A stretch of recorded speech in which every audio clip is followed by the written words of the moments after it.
Hola, ¿qué tal? ¿Cómo están? Bienvenidos a una nueva edición de Revista Judicial. En esta oportunidad hablaremos de la derrama del Poder Judicial, una institución que se crea en beneficio exclusivo de los trabajadores de este poder del Estado. Precisamente para hablar de este tema, hoy nos acompaña el señor Andrés López Necochea, gerente general de la derrama del Poder Judicial. Doctor, ¿qué tal? Muchas gracias por estar en Revista Judicial, por acompañarnos aquí en Palacio Nacional de Justicia. Muchas gracias, Bruno. Grata sorpresa encontrarte a cargo de esta institución, siendo un periodista tan reconocido en el medio. Muchas gracias. Gracias por la invitación. Y para hablar precisamente de la derrama, a ver, y en todo caso hablábamos que es una institución obviamente absolutamente autónoma para el beneficio exclusivo de los trabajadores del Poder Judicial. ¿Cuál es la función de la derrama del Poder Judicial? La derrama del Poder Judicial se crea con un fin de carácter previsional, establecer un fondo en cuentas individuales que deban ser otorgados al servidor judicial a la culminación de sus servicios prestados a la entidad. Esto dentro del marco del rol tuitivo que hace que el Estado te proteja a pesar de ti mismo, porque hay muchos de nosotros que decimos, bueno, ¿y por qué tienen que hacerme un ahorro forzado si yo no deseo hacerlo? O no es mi uso, no es mi costumbre. El tema está... Hay una cultura de inseguridad, digamos. El problema es ello, ¿no? Claro. Que a diferencia de otras sociedades no se nos forja de temprano Sí, una sí, cultura claro. de ahorro. Esta entidad por ley nos obliga a hacerlo, pero no lo dude, altamente beneficioso, porque no tan solo nos garantiza la totalidad, el 100% de nuestros aportes descontados por ley, más el interés más alto que otorga el Banco de la Nación, porque ahí deben consignarse las cuentas correspondientes individuales, sino que supletoriamente los beneficios que otorga el reglamento de la propia entidad, que le otorga 5 programas colaterales y el que producto de los RDR y las inversiones se generen a favor del propio servidor judicial. A favor del... Exacto. A ver, estamos hablando de un aporte, obviamente mensual, de todos los... todo el tiempo que trabajó. ¿Es un aporte estándar? Sí, la de ley los está trabajadores consignado en el 3% de la remuneración mínimo vital. Al presente son 750 soles la RMB, Claro. cuyo 3% suman 22 soles 50, que es lo que debe figurar en la boleta como aporte del servidor judicial a su derrama. ¿Esto comprende a todos los servidores del Poder Judicial o obviamente a los regímenes ya consagrados? En principio, la 24032 señala para todos los servidores de dicho poder del Estado, evidentemente, en mi entender, no debiera excluirlos. A la consulta efectuada al Poder Judicial, este señaló que debiera contenirse a los del régimen 276 y 728, excluyendo el régimen CAS. No es la opinión de la derrama judicial, sin embargo, no podemos inferir nosotros sobre una entidad distinta a la que respetamos, por cierto. Claro. A ver, obviamente los objetivos de esta institución es atender la seguridad y el bienestar social de sus asociados. A ver, ¿qué servicios otorga? Bueno, en principio por ley, la previsionalidad nos obliga algo a la que todos como mortales estamos sujetos, es decir, todos los servidores judiciales, por el solo hecho de ser aportantes, Claro. En el acaso no deseado, por cierto, de que ocurriera por accidente o por enfermedad o lo que fuera el suceso de defunción, tiene beneficio a favor de su familia de una OIT. Y tiene hasta otra OIT a beneficio de derechohabientes, que pueden ser sus padres, sus cónyuges, esposo, esposa, conviviente o sus hijos, en esos términos de especificidad, hasta por una OIT más. Originalmente se estuvo entregando media OIT, pero en la consulta con la superintendencia nos indicaron que el riesgo de previsionalidad excedería nuestra disponibilidad de recursos. En el momento la derrama tan solo percibe el 20% de su presupuesto. Claro. Entonces, con sentido de prudencia se ajustó a un cuarto OIT, que no significa que estés perdiendo tu derecho ni que te estés quitando nada, sino que tienes hasta 4 ocurrencias, mientras que en el otro modelo tenías 2. O sea, lo que se ha hecho es sustituir 4 ocurrencias de un cuarto OIT por 2 ocurrencias de media OIT, pero tu derecho se preserva intacto. Sigue siendo una UIT a tu beneficio, más una UIT en el caso que sea el trabajador, el propio protagonista del incidente funerario, ¿no? Esto también se aplica para la pérdida de la condición de trabajo. Y estamos viendo de qué mejor manera podemos nosotros aplicarla, porque de acuerdo a la reglamentación esto debiera ser coberturado por los RDR que aún no percibimos. Claro, estamos hablando entonces de una prevención social, obviamente de crédito social, de cultura social e inversión social, porque estamos hablando también incluso hasta de una vivienda social. Explíquenos un poco estos, Sí, el decreto supremo 001 estos 2011 servicios. de justicia reglamenta la derrama judicial y le amplía funciones, creando 5 programas que acabas de ser enunciado muy bien por Exacto. vos. Estos programas, si lo desarrollamos, el de previsión social se complementa con salud social. Exacto. En ello tenemos nosotros que, aplicando el principio de realidad, atender que los trabajadores del Poder Judicial están sujetos a una EPS. ¿Qué hacemos? Complementar salud. Exacto. el seguro con el que ya Entonces, cuentan todos los trabajadores. por cierto, siendo que algunas jurisdicciones en provincias no cuentan con EPS, eso también lo sabemos. Ellos están sujetos a e-salud. Claro. Pero en ambos casos, ni e-salud ni la EPS les otorga tratamiento para los males psicosomáticos, por ejemplo, tema de la atención, que son males comunes para la clase trabajadora en el mundo entero. En estos Las tiempos presiones de tensión altas, permanente. claro. Nosotros sí lo estamos previsionando, lo estamos cubiertos y tenemos convenios con entidades que nos pueden otorgar esta prestación Qué bueno. médica, homeopática, que nos permitiría a nosotros darle un suplemento de cobertura de salud. Pero también recibimos quejas de que no son atendidos con oportunidad y con los medios que desearían, en tanto odontológicos, oftalmológicos. Entonces y laboratorios. Entonces, para efecto de los 3, sin costo para la derrama, estamos implementando modelos de gestión no tan solo en Lima, sino en provincias, porque estamos pensando en que tenemos que tener descentralizados. Los trabajadores del Poder Judicial no radican en la capital, son trabajadores en la República, en su beneficio sin mayor costo para la derrama judicial, aplicando el modelo de gestión social francesa de salud, que es el mismo que con mucho éxito se aplica acá en los hospitales denominados de la solidaridad. Exacto. Sí, y bueno, la salud sin duda una necesidad obligada y obviamente que además genera el interés. Como también, y acá estamos viendo en estos 5 puntos que has bien mencionado, el de la vivienda y el crédito, que sí también terminan siendo puntos de suma importancia para el trabajador. Por cierto, pero antes de ello, Bruno, te agradecería me permitieras expresar un poco con respecto a cultura social, porque es Cultura el social, segundo no me programa olvido. que está puesto en implementación. Este segundo programa se hace en función de demandas de la propia ley. Los servidores judiciales están sujetos a calificaciones constantes y mejoramientos en su competitividad para poder acreditar su condición y futuro progreso en la carrera judicial. Correcto. Consiguientemente, vimos en directorio la necesidad de que esto fuera implementado.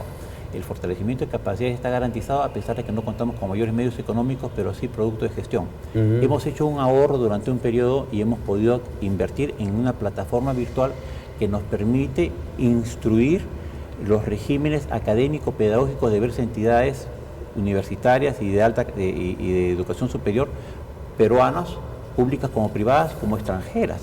Esto mediante convenios en los cuales utilizamos la plataforma virtual que debe aterrizar en el propio equipamiento del Poder Judicial. Estamos pendientes de la suscripción del convenio interinstitucional con el Poder Judicial para que en la propia máquina en la que trabaja el servidor se puedan, durante horarios regulados, dar la capacitación que estaría acreditada por la Academia de la Magistratura. Yo pienso que es un beneficio para todos, Claro, sin y duda. a un costo básico.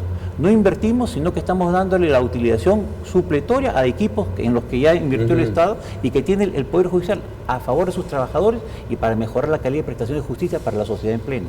Yo creo que estamos pensando en términos holísticos, a beneficio de todos. Correcto. El tema de vivienda. No Antes de desarrollar en todo caso el tema de vivienda y el tema de crédito, que son dos temas interesantes, lo invito a ir a una pausa. Seguimos hablando de derrama judicial. Encantado. Ahí volvemos. Permiso. Bien, continuamos en Revista Judicial. Estamos hablando con el doctor Andrés López Necochea, gerente general del derrama del Poder Judicial. Nos quedó pendiente algunos puntos sobre los servicios que otorga precisamente la derrama. Nos quedó pendiente el crédito, bueno, hablábamos obviamente del crédito social, de cultura social. Nos quedó obviamente el crédito y vivienda. Cuéntanos. Bien, en el crédito social en sí, para nosotros inclusive sería rentable. Veamos, un servidor público sujeto al acoso y bombardeo en medio de prensa, compra ya, paga en cómodas cuotas, etcétera. Correcto. Es pasible de aceptar y suscribir contratos con diversas entidades que a veces bajo cierta irresponsabilidad los condenan a una condición de dependencia absoluta porque les merman no tan solo su remuneración, sino también los gravan con tasas de interés que son leoninas. Pues bien, eso viene afectando la condición socioeconómica de muchos trabajadores del Poder Judicial. De ahí la demanda creciente, casi constante, porque la derrama judicial, al igual que la derrama material, inicia un programa de compra de deuda. ¿Sería rentable esto? La respuesta es sí. ¿Por qué?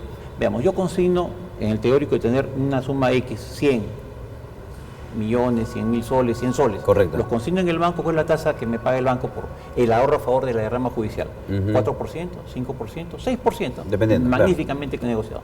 6%. ¿Cuánto me cobra la misma entidad por un préstamo, o sea, el interés activo? 18%, 20%, claro. 24%. ¿Cuánto le está cobrando a los trabajadores judiciales? Llegan hasta 48% en banca de consumo. Pues bien, yo le compro la deuda, ¿correcto? Y en lugar de cobrársela 48, 24, 18%, se la cobro a 12. Ya. Muy bien. Claro. Se la cobro a 12, estoy reduciendo de acuerdo pues, a la naturaleza de su deuda, pero yo se la horizontalizo a 12.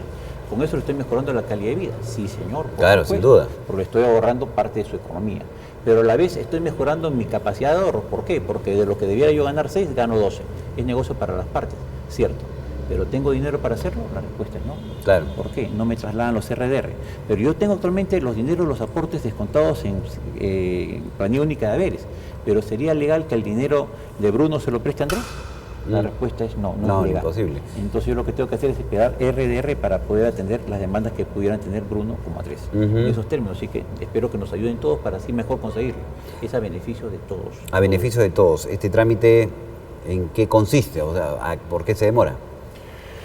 Bueno, en principio, durante los pasados 30 años, el Poder Judicial, desde el momento de la adopción de la ley, en nuestro entender, debió haber ido consignando ABA aparte en cuenta del Banco de la Nación, porque independiente de no contar con reglamentación, debió haber utilizado la legislación en términos supletorios, ¿no? Y estando por determinar quién iba a administrar ese fondo, porque no estaba determinada, no estaba consignada, no estaba establecida, simplemente se consignaba un fondo a la favor de la persona jurídica denominada derrama del Poder Judicial. Se creaba la cuenta correspondiente en el Banco de la Nación y se trasladaba anualmente o trimestralmente la parte correspondiente, y esto no tendría ningún problema. Instalada la administración, íbamos al Banco de la Nación, señores, puerta, toc, toc, toc. Somos fulano, estamos en nuestra vigencia en mandatos, traerán los fondos para poderlos administrar. Eso no se puede hacer porque no han sido consignados. Conclusión, fueron utilizados. ¿Hay responsables? Por supuesto. ¿Hubieron necesidades? Sí, eso es definitivamente hubo necesidades. Siempre las habrá, no la dude. Pero en el Ministerio de Economía también las tienen. ¿Por qué? Porque la Dirección General del Presupuesto tuvo que haber dado la autorización para el libramiento de tales partidas. Consiguientemente hay corresponsabilidad. Consiguientemente te tocamos la puerta del Ministerio de Economía y Finanzas. No pretendemos que se nos haga un desembolso de un año. No tenemos protección clave. Que sea en aparte, pero que se restituya esto que es patrimonio no de la gerencia, no del directorio, no de la persona jurídica, rama judicial, sino de todos los trabajadores del Poder Judicial, que son los beneficiarios y el derecho que tienen ellos y sus familiares en mejorar calidad de vida. Porque esta ley se dio precisamente para eso, para contribuir a mejorar la calidad de vida de la familia judicial.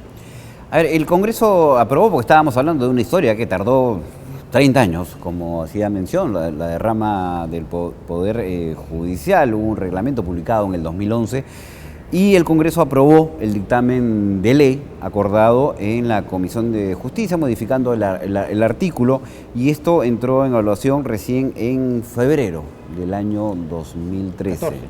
14, perdón, exacto. Del año 2014, correcto. Sí, el año 10 se retoma la lucha por recuperar la derrama judicial. Esto en simultáneo con una gran gesta social, sindical, laboral, y que los trabajadores llegan al Congreso de la República, y yo tomo conocimiento, yo en ese momento me encontraba como jefe de gabinete de asesores, y logramos una conquista en términos de presupuesto, el denominado bono jurisdiccional, importante, reconocido por los trabajadores judiciales, y muchos de los dirigentes de aquel entonces me reconocen una participación quizá como protagonista, ¿no?, en estas conquistas por los trabajadores judiciales. Pero me hicieron otros dos pedidos. El segundo tramo de la escala remunerativa, que Economía y Finanzas me dijo de ninguna manera, porque les acabamos de dar este beneficio, y tenemos policías, enfermeras, maestros, así que es imposible. Confórmate con lo que tenemos. Sí. Entonces, otra medida en el Congreso, que había sensibilización social y un compromiso por otorgar, y se nos pidió la derrama del Poder Judicial. Pensamos que trataba de nueva ley. Similar a la derrama magisterial, pedimos los antecedentes. Y nos dijeron, no señor, esta ley ya existe. Pero ¿cómo existe eso? ¿Y por qué no funciona? Claro. La ley es la 24032 y fue promulgada el 14 de febrero de 1984, segundo periodo del entonces presidente arquitecto Fernando Belaúnde Terry. Imagínense usted de qué tiempo estamos hablando. 30 años atrás. 30 años atrás. Entonces corría el año 2010 y se decide reactivar el tema y dicen, bueno, ¿qué es lo que falta para que funcione? Su reglamentación. Entonces se hizo con asistencia de la presidencia del Congreso, en ese momento a cargo de Congresista César Sumaeta, se ofició a Consejo de Ministros como si fuera nueva ley para su reglamentación. Entonces corrió el trámite y se dispuso su reglamentación y en febrero del 2011 el decreto 001-2011 lo reglamenta. Exacto. Y le genera esos 5 programas a beneficio de los trabajadores. ¿Por qué no se puede inscribir del 11 hasta el año 13? Tuvo que aplicarse el privilegio de iniciativa legislativa del Poder Judicial para que se diera una nueva ley. ¿Qué faltaba? Personería jurídica que no estaba precisada en la ley de origen. Entonces, el 31 de octubre del antepasado año 2013 se promulga la ley 30.113 que la dote personería jurídica considerando que es de derecho privado. A partir de ahí se hizo inscribible. Se inscribe el 14 de febrero del 2014. Tenemos mandatos desde el 22 de abril del presente año, RUC desde el 7 de mayo y el 28 de mayo tenemos la primera chequera de la derrama del Poder Judicial otorgada por el Banco de la Nación, iniciando operaciones administrativas en junio, a pesar que los trabajadores dicen desde febrero, pero recién desde junio se pueden administrar, razón por la cual debieran ser comprensivos. Si hubiéramos tenido en simultáneo todo esto sería pues sencillo. Pero tenemos atrasos de declaración de los cheques que se aportaron en febrero, marzo, abril, mayo, vencidos los de febrero en marzo, vencidos los de marzo en abril, vencidos los de abril en mayo, ¿cierto? Siendo que varias de las unidades ejecutoras autónomas del Poder Judicial no nos transfirieron las planillas adjuntas a los cheques, lo que hace imposible identificar a quién corresponde cada aporte y la superintendencia nos pide lo mismo. Entonces las superintendencias que son ajenos al problema del Poder Judicial lo entienden y nos dan plazos, les pedimos a los trabajadores del Poder Judicial la misma comprensión, porque ellos son conocedores de estas realidades que son singularidades en el Poder Judicial. Claro. Hablemos con propiedad, ¿no? No, está bien que se comunique además, ¿no? Claro. Pero es que eso es la verdad. Claro. Entonces sobre esa base que estamos trabajando. Ahora lo otro, yo tengo un presupuesto presentado de un 30% de gasto corriente. Yo quisiera que el Poder Judicial hiciera público cuánto es su gasto corriente presupuestado. ¿Cierto? Es mucho más como conocemos, no porque lo deseen, sino porque es su realidad. Claro. Pero una relación sana es un 30% corriente, 70% inversión. Nosotros la tenemos en esos términos presentados, pero si yo ejecutara 30% sería imposible, porque yo recibo 20% de presupuesto. ¿Cómo ejecuto 30% para funcionar óptimamente recibiendo 20%? Es imposible. Claro. Conclusión, principio de la realidad, nos ajustamos a la mitad. Yo soy un gerente que recibe la mitad de la remuneración de mi par en la gerencia de la general de la derrama magisterial. No, y todos mis trabajadores trabajan a la mitad de su par alterno de la magisterial. ¿Por qué? Por principio de realidad. No es que no querramos, no es que no entendamos que se debe pagar, sino que no podemos pagar más. Entonces trabajamos al 15% del presupuesto estimado, pero 15% del presupuesto estimado es el 15%, es el 75% de lo que recibo. Entonces tengo para hacer gestión 5%, entendamos bien. Es tema de sumas y restas. Tengo 5% para hacer gestión y con ese exiguo capital estamos haciendo gestión. Perfecto. Y ahora, precisamente, para hablar de la recreación, después de tanto número, tengo en mis manos justamente lo que va a significar el club que se encuentra en Cieneguilla. Cuéntanos un poco en qué parte de este proyecto se encuentra, un poco la ubicación y en todo caso desde cuándo los trabajadores van a poder contar con este beneficio. Tenemos esto lo que se denomina un costo de oportunidad. Tenemos la ocasión de adquirir a valor metro cuadrado una propiedad que cuenta con una jardinería, como la puedes apreciar. Así es. Qué pena que no tengamos una forma de presentarles a través de medio virtual, pero va a estar en nuestra página web, por cierto, para quien tenga interés. A 25 minutos de Lima, en Cieneguilla. Exacto, en una ubicación espectacular, en un predio que cuenta con río canalizado, con pozo tubular y además de eso con la conectividad a Sedapal, agua y desagüe. Aparte de electricidad, etcétera, etcétera. Es un predio ya construido, con una piscina inmensa, adecuada para los fines sociales, con jacuzzi, un gran salón que puede utilizarse de inmediato, una explanada que pensamos consignarla para fútbol 8, un área de camping y área suficiente como para poder edificar bungalows, centros de recreación, etcétera, etcétera, medios de trabajadores judiciales. Esto está en conversaciones con el propio Banco de la Nación porque pensamos financiarlo a través de esta entidad por la razón de que nuestra línea está consignada con ellos. O sea, no necesito acreditarle, como tendría que hacerlo otro banco, cuál es mi medio de pago. Mi medio de pago es la línea que yo percibo. Tengo una gestión sobre los 400 y pico mil soles que percibo mensualmente a un gasto de aproximadamente 300.000 y unos 100 y pico mil, que es lo que me queda para poder hacer gestión. De estos, durante 6 meses voy a consignar 100.000. ¿Por qué solo 6 meses? Porque al cabo de los 6 meses, con las mejoras que pienso hacer en ese centro recreacional, este va a ser autosostenido y me debe comenzar a generar beneficios, con lo cual yo recupero mi línea de aproximadamente 150.000, que es lo que estoy en discusión con el banco. Correcto. ¿Y qué pienso hacer con ello? Vivienda. ¿Sí? Y para eso es un privilegio para mí mostrarte esta carpeta con cada una de estos files que ves acá. Claro. Son ofertas en terrenos, en predios consignados no tan solo en Lima, sino también en provincias. Tenemos bastantes más, muchos más. Nuestro concepto de visión no está restringido estrictamente a Lima. Estamos pensando en República porque los servidores judiciales están diseminados en todo el gran territorio de Perú. Pero tenemos otra propuesta también para recreación y capacitación sobre un periodo de 2 hectáreas aproximadamente que nos está brindando el Poder Judicial sujeto a convenio, el famoso local de Ancón. Local que puede revertir a bienes nacionales si es que no es implementado a Contoyá. Para eso requerimos urgir ese mismo convenio interinstitucional que nos permite utilizar la plataforma a favor de capacitación como ese local en el que podamos nosotros invertir. Nosotros no tenemos los grandes capitales, pero tenemos capacidad de gestión y podemos hacer inversión con capitales terceros. Ok, doctor López, en todo caso le ruego que sea breve. ¿Para cuándo? Porque obviamente la pregunta que se hace cualquier trabajador, ¿para cuándo se podrá gozar de estas instalaciones? Bueno, el compromiso comercial está cerrado con el propietario en términos serios, va a pie firme, como podemos decir. Estamos pendientes de la entrevista con el Banco de la Nación, al cual en 2 semanas tenemos que presentarle el perfil que cuantifique el resto de la inversión, porque tenemos lo que nos cuesta este predio más la instalación ya existente. Pero no quiero yo comprometer mi línea tan solo para pagarla, sino comprometer mi línea para pagar lo ya existente más lo por construir, que me permitiría generar mayor renta. Eso es puntual. En 2 semanas debo tener la presentación y confiamos que con el doctor Juan Carlos Galfrey, que es gerente general del Banco de la Nación, que tiene buenas relaciones con esta entidad, nos pueda lograr el mayor beneficio. Algo más, respecto a vivienda, el Banco de la Nación nos está ofreciendo financiamiento de diferencia de la banca empresarial al 100%. Y quiero complementar lo siguiente: en estos momentos en el Congreso de la República existe un proyecto de ley que estamos siguiendo con mucho interés que permite trabajar en una modalidad leasing, esto es, exhibiendo la cuota inicial, no tan solo para el Banco de la Nación, sino para cualquier banco.